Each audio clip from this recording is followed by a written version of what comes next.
Кайырлы күн, құрметті түс жорытушылар. Біз деген жаңадан айдар бастадық. Бұл сұрақ-жауап деген видеомен сұрақ-жауап. Бұл неге бастадық десек, біз эфирде отырған кезімізде өте көп сұрақтар қайта-қайта қойыла береді. Өте жиі, мысалы жылан деген сияқты. Соларға бір жолата бір жауап беріп, эфирде ендігәрі қойылмаса деген ниетіміз бар. Айсұлу маған сұрақ қояды, сол яғни эфирде жиналған сұрақтарды скриншоттап алдық. Соны қояды, мен жауап беремін. Ал Айсұлу, бірінші сұрақ. Назым мененен деген оқырманнан сіз түс жоруға қалай келдіңіз дейді. Енді бұл түс жору жайлы айтатын болсақ, біріншіден түс жору деген не? Түс жору деген әрбір нәрсенің патенттеген құқығы жоқ, әрбір салаға қатысты нәрсе. Яғни жаңағы Фрейд психолог түс жориды, көріпкел Ванга да түс жориды, Нострадамус түс жориды, қазақтың түс жорушылары болған, исламда Ибн Сирин атты түс жорушы болған деген сияқты. Енді мен қалай түс жорыдым, қалай келдім деген сұраққа, біріншіден менің атам өзім түс жорыған, одан кейін әкем түс жорыған, атам қыздарына, әкемнің қыздарына, яғни бізде әулетте қыздарға бұл ілім тараған. Түс жоруға мен жалпылама өзім қайдан келдім десек, сыртты жору.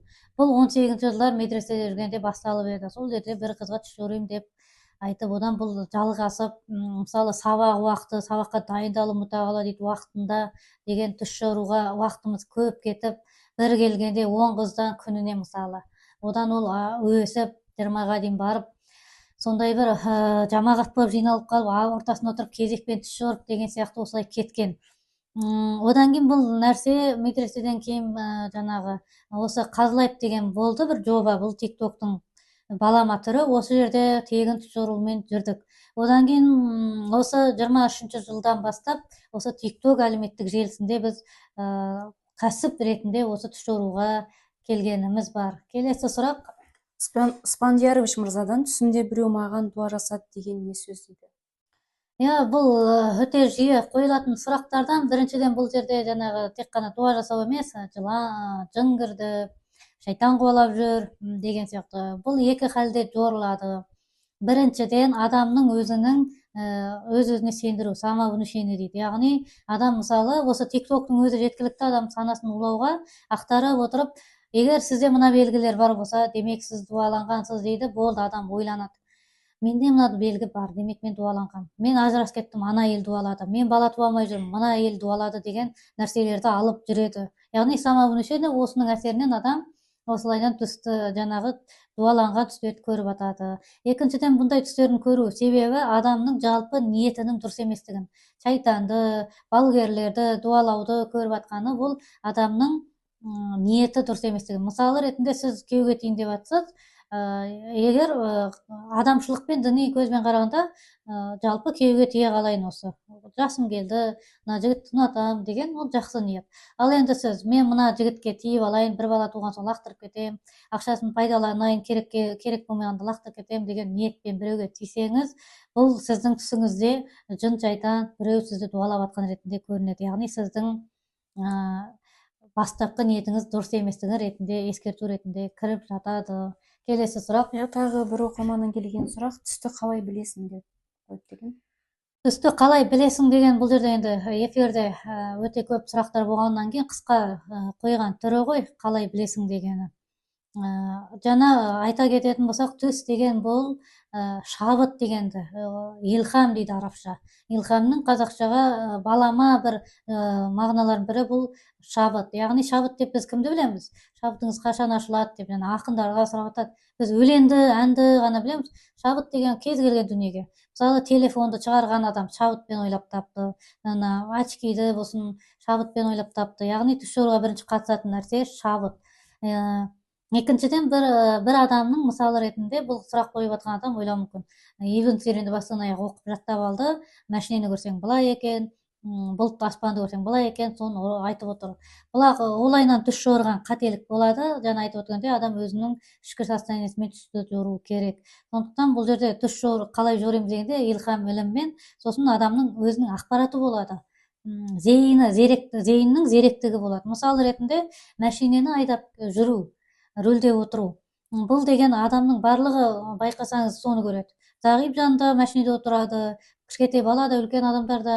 Себебі мысалы мен оны машинаны жорийтын болсам, мен діни адам болғаннан кейін бізде алла тағала яғни хадис бар. 6 нәрсені адам баласына алла тағала жақсы көргізді деген хадис. Оның ішінде осы мініс көліктері, әйелдер, балалар деп айтылады. Яғни кез келген адам көлікті жақсы көрген себепті түсіне көріп атады. Бұны біз әлбетте осы ақпараттарымыздың негізінде жаңағы жақсылыққа жорып жатамыз. Яғни түс жору адамның бірінші түс жору үшін илхам ілімі болу керек, зеректігі және де жаңағы қаннан келуі керек. Келесі сұрақ. мұсылман адамның түсінде Иса пайғамбарды көру нені білдіреді дейді Бағдат деген. Мұсылман адамның түсінде дейді, Иса алейхиссаламды өте дұрыс айтты, мұсылман адамның. Себебі Иса алейхиссалам түсінде көретіндер бұлар әлбетте ол кісінің қияметте келетінін, жаңағы адамдарды басқаратынына хабары бар адам деген сөз. Бұдан бейхабарлар әлбетте көру екіталай енді. Бұл жерде екі халде жорылады. Біріншіден, Иса алейхиссалам түсінде көргендер әлбетте ол қияметтің адам екені белгілі нәрсе, сіз қияметте боласыз деген. Ал енді ол жерде Иса алейхиссаламды әркім әртүрлі көреді. Мысалы, біреу ашуланып атқанын, біреу құшақтасып, қол ұстасып жүргенін деген сияқты. Егер сіз ол түсіңізде Иса алейхиссалам кетіп бара жатқанын сондай көретін болсаңыз, демек сізге тәуба көп керек, иманыңызды реттеуіңіз керек, тақуалығыңыз, сіз тажалға еріп кетпеңіз деген ескерту түсі болады. Ал енді келесіде бұл Иса алейхиссаламды көрушілер бұл қияметтің адамы, бірақ сіз қияметке Иса алейхиссалам, яғни ақыр заманның үлкен белгілеріне жетпей қаласыз деген ишара түсі. Ал келтіретін болсақ, сіздің 90 жасыңызда қиямет орнайтыны жазылған пешенеңізге, бірақ сіз 45 па 55 жасыңызда өмірден өткетуіңіз мүмкін. Яғни кейбір Иса алейхиссалам түсінде көру, сіз қияметтің адамсыз, бірақ Иса алейхиссаламды көруге жете алмайтынының белгісі. Бұған не айтатынымыз, алла тағала айтады, иә, қияметте бірінші жаңағы мұсылмандар аз қалады, бірінші кәпірлер өмірден өтеді, одан кейін мұсылмандар жаңағы өлініп қалады да, керісінше кәпірлер қалатын білдіреді. Яғни сіз сол жақсы мұсылман қатарынан кетіп қалуы мүмкін, сүйінші түстері де болуы мүмкін. Келесі сұрақ. Зибагүл деген оқырманнан келген сұрақ, түсте мағынасы ажырасу түстері не үшін кіреді? Мағынасы ажырасу түстер деп жазылып тұр бұл жерде. Бұл да актуальный сұрақ, көп қойылады бұл да. Өйткені айта кеткеніміз жөн. Біріншіден, бұл сіздің жаңа айтқан самал мүшені, өзіңіздің қорқынышыңыздан. Егер сіз ол түсті көріп жатып, яғни өміріңізде нелер, кикілжіңдер болып жатқан болса, отбасыңызбен ажырасам, ажыраспаймын. Сондай жағдайда қорқынышты, яғни сіздің өзіңізге қаламау, яғни ажырасып қалмасам екен деген ойдан көріп жатасыз.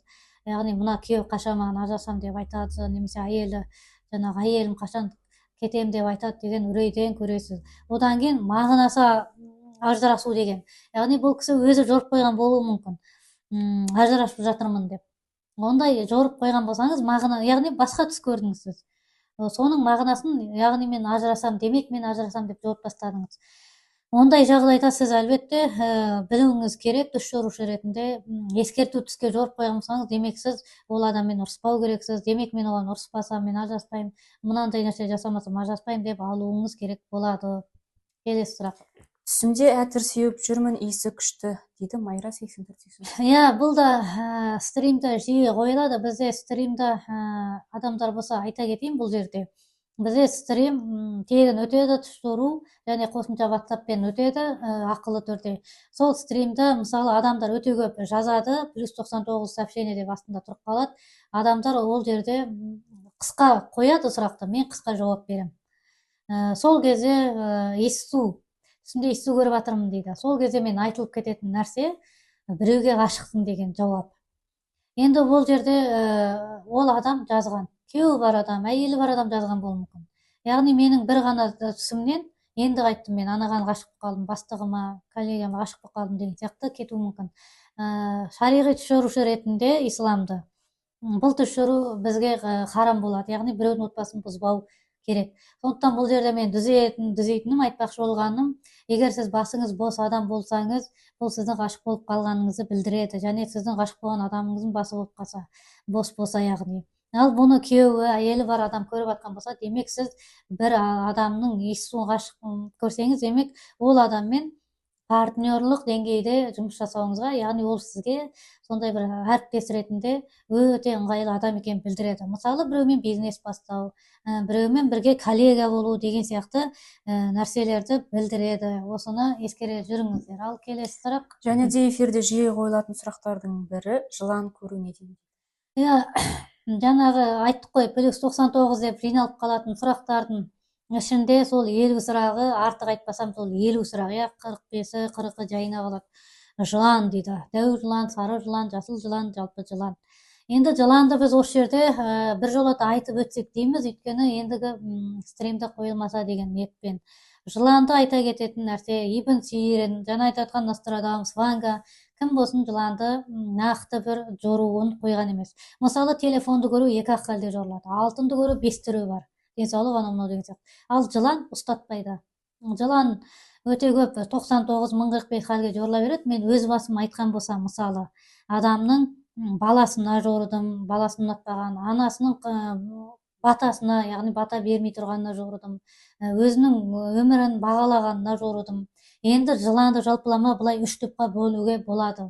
Жыланды 5-6 жасынан бастап, ес білген шағынан бастап, осы жасына дейін көрушілер өзбей көріп келе жатыр. Яғни 5-6 жаста бастадыңыз, қазір 35-те 45-те болуыңыз мүмкін. Одан кейін бір жыл тоқтамай жылан көрушілер. Яғни 23-ші жыл, 24-ші жыл аралығында тоқтамай жылан көрдіңіз. Және де өмірінде бір сәт жылан көргендер, бірақ рет.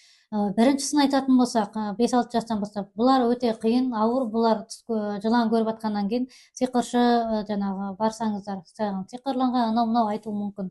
Түс көруші ретінде айтатын адам, ондай түсті көрушілер әуелі өмірді көзқарасы дұрыс қалыптаспаған. Яғни бұл дүние жаман, мен жаман, адамдар жаман, Құдай жаман, анау жаман, тек қана негативпен өмір сүрген адамда, яғни оның полный миын тазалау керек болады. Ал енді бір жыл тоқтамай жылан көретін адамдар, бұлар жорылады, өзіне зиян етіп жүр. Яғни сізге ескерту тоқтамай келіп жатыр. Тоқтат, бұл ісіңді тоқтат, бұл ойыңды тоқтат деген сияқты ескерту түсі келіп жатыр. Яғни бұл жерде жылан, бұл сіздің қаржылық жағдайыңызға, өзіңіздің зияныңыз, дініңізге яки денсаулығыңызға зияныңыз болып жорылады. Ал келесідей адам бір-ақ рет түс көрді, бір-ақ рет түс көрген, ол қалыпты, кез келген адам сияқты ескерту яки сүйінші түсіне болуы мүмкін. Жаңағыны айтып кеткендей, мысалы, бір адам 1,5 жасар қызы бар екен, баласы, яғни мен осы балам 1,5-ға келді ғой, онлайн жұмыс жасайын деп ноутбуктың алдына отыра қалса, баласы жылайды, тамақ сұрайды, гаршокқа отырамын дейді. Сосын ол баласына наразы болған. Сол себепті түсінде баласын жылан қылып көріп жатыр. Яғни бір-ақ рет көретіндерге осындай ескерту түстері болып келіп жатады. Келесі сұрақ. Неліктен сәби көре беремін деген сұрақтар да бар. Иә, неліктен сәби көре берем, бұл да актуальный енді, жағыңды алып кетеді. Мысалы, мен қазір бұны бір жолы айтып жатырмын ғой бұл жерде, бірақ енді эфирде бұларды ауысып, мысалы, 2 түс жорудың 3-шісі әлбетте сәби жылан. Сондықтан бір айта кетейік. Сәби көрушілер бұлар бөлінеді. Баласы жоқ келіншектер, аяғы ауыр келіншектер және де басқалары деп бөлінеді. Басқаларына күйеу, еркек адам, жасы тууға жарамайтын апаларымыз деген сияқты. Енді бұл жерде алғашқы екеуін айтатын болсақ, келіншек және де аяғы ауыр әйел. Бұлар сәйкесінше қалау түстері болып жорылады. Яғни ол адам қалап жатыр баланы, содан кейін көріп жатыр деген жорылады. Мысалы ретінде сіз басқалар сияқты ел қатарлы бір жігітпен таныстыңыз, тұрмысқа шықтыңыз. Енді сіз де, күйеуіңіз де, қайын жұртыңыз да сіздің аяқ ауырмауыңызды күтеді әлбетте. Мысалы, тест дейміз, иә. 1 қарадың, етеккір келіп жатыр, 2 қарадың, 3 қарадың, әлі етеккір келіп жатыр. Уже 3-ші, 4-ші сізде не басталады? Депрессия басталады. Неге мен көтере алмай жатырмын? Одан кейін сіз осыдан бастап 15 жыл, 20 жыл болсын, немесе 1-2 жыл болсын, әуре боласыз. Ана поликлиникаға, мына емшіге, мына психологқа, мына молдаға, ана бат өнімдері, яғни сіздің іс-әрекетіңіз, ойыңыздың бәрі бала болып кеткен себепті сіздің заңды түрде түсіңізде ауысады балаға. Сондықтан да келіншектердің түсі қалау түстері болады да, өмірде жоқ нәрсені қалап алу түсінде. Ол жорылмайды. Аяғы ауыр әйелдерге айтатын болсақ, бұл кісілер мысалы әрең көтерген болуы мүмкін. Көбірек выкидыш тастап, әрең көтеріп алған баласына уайымдап, не болмаса ұл қалады, Құдай қыз беріп жатқан, қыз қалады немесе ұл қалап жатқан, яғни ұл болып қала ма деген қорқынышпен көріп жатады, ұл тудым, қыз тудым деп. Сондықтан оларға сәби түстері жорылмайды. Мен бұл туралы WhatsApp-та арнайы ереже бекітіп қойғанмын.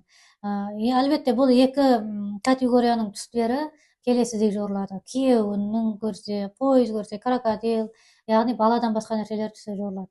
Келесі ер адаммен балаға тууға қабілеті жоқ адамдар, бұлардың түсте сәби туралы түстері өздерінің әлбетте басқалар сияқты жорылады. Бұлар айта берсеңіздер болады. Және де бойдақ қыз түсінде ұл көріп атады, қыз көріп атады. Бұлардың түстері де жорылады. Тұрмысқа шығады, және де бірінші баласы сол жыныстан болатынына. Мысалы, 23 жасар қыз баласы түсінде ұлын ойнатып жүргенін көрді, тамақ беріп жатқан, ұлым деп қоям дейді. Бұл адам тұрмысқа шығатын болса, 25 жасында ма, 24 жасында ма, яғни тұрмысқа шығатын болса, бірінші баласы ұл болатын белгісі. Одан айта кететін нәрсе, бұл мысал ретінде айтып отырмын ғой, бірақ мұндай түсті көрушілер екіқабат болып баласын, бұлар мен өзім 6 ай деп қоям, яғни өте қысқа мерзімде тұрмысқа шығатын белгісі болады. Неге бұлай жорылады? Себебі жаңағы кез келген жігітті тарта алатындай тартымдылығы бар, қаржылық жағдайы жақсы, денсаулығы жақсы, кез келген ару қыз баласы белгілі, қайтсе де тұрмысқа шығатын. Ал түске кіруі қосымша, бұл сенің жақын арада тұрмысқа шығасың деген белгілерден болады. Келесі сұрақ. Бұрынғы жүрген, жақсы көріп жүрген жігітімді немесе қызымды көремін түсінде дейді көптеген оқырмандар. Бұл да бір актуальный темалардан біздің очкиміз түсе берді ғой өзі.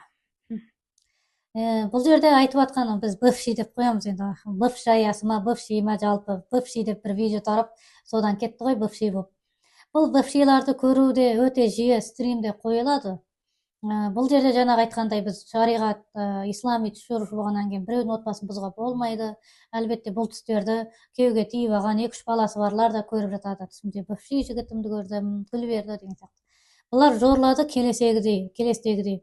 Егер сіз отбасылы адам, еркек, әйел, отбасылы болған болсаңыз, қазіргі жігіттің күйеуіңізге, әйеліңізге көңіліңіз толатын болса, ойламаған жерден бывшийіңізді, бывшаяңыз көріп жатқан болсаңыз, бұл сізге қуаныш әкелетін өмірде жаңалықтарды білдіреді. Яғни, бұл жерде мысал түс деп айтамыз. Сіз сол жас кезіңізде 18 жас, 20 жас болар, ол жігітпен, не қызбен жүрген кезіңізде сізге бақыт әкелді. Негізі махаббат деген бақыт қой. Қуаныш әкелді, қуандыңыз, ләззат сезіндіңіз. Яғни ол сол нәрсе сездірген адамның себептің түске кіруі ол оқиғалардың қайтан болатын белгісі. Енді біз ләззатты, рахатты тек махаббаттан алмаймыз ғой.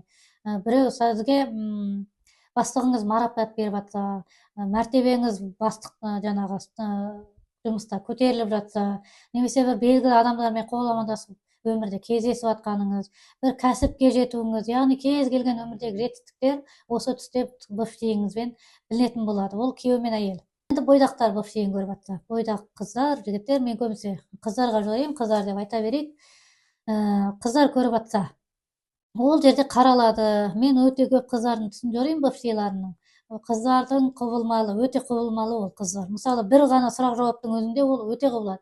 Жақсы көргем, жақсы көрмегем, жек көрем, ол өзі бастады, анау мынау, жоқ мен кінәлімін, яғни құбылмалы өте. Сондықтан бұл жерде айтатын нәрсе, бұл құбылмалы кезінде ол қызды сұхбат кезінде жорылады.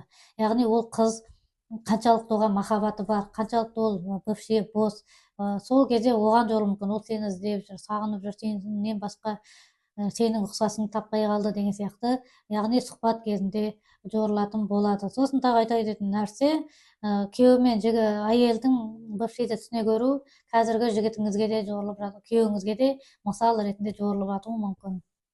Келесі сұрақ. Және бізде соңғы сұрақ, адам неге ұйқыдан тұрған соң түсін ұмытып қала береді? Жаңағы мен медресе дедім ғой, медреседе түс жорытып жатқан кезде адамдар, бір қыздар болатын, аузан қиып тыңдап отырады да, неге мен түс көрмеймін осы деп түрлерінен жаңағы көрініп тұрады, қиналып кетеді да. Негізінде ұмыт қалатын түстерге қайғырудың қажеті жоқ. Мен ондай адамға айтамын, қанша сен молодецсің, бір уайымың жоқ сенің деп. Яғни аян түс, бұл жерде айтатынымыз, аян түстер ұмытылмайды. Сіз ұмытуға тырысып, басыңызды бетонға кереге ұрсаңыз, аян түстер ұмытылмайды. Мысалы, менің де аян түстерім бар, 20 жылдан бері мысалы жортып тастадым, ұмытылмайды ол. Себебі адамның басы бәлем терабет тұрады, олардың бәрі сақтала береді. Ал ұмытылған түстерге келетін болсақ, бұлар сіздің ислам бұған нәфси түс деп ат қояды. Ұйықтағаннан, шаршағаннан, не жегеннен, яғни ұмытып қала бересіз. Қатты қарбаласта ұмытып қала бересіз. Енді бұл ұмытып қалатын адам не түс көреді деп айта алмаймыз, яғни жаман адам деп айта алмаймыз. Түс көрмегеннен кейін бұл алла тағаладан ескертулерді басқа жақтан ала алады деген сөз. Яғни өзі оймен, осы ісім дұрыс емес деген сияқты ойлармен де алуы мүмкін.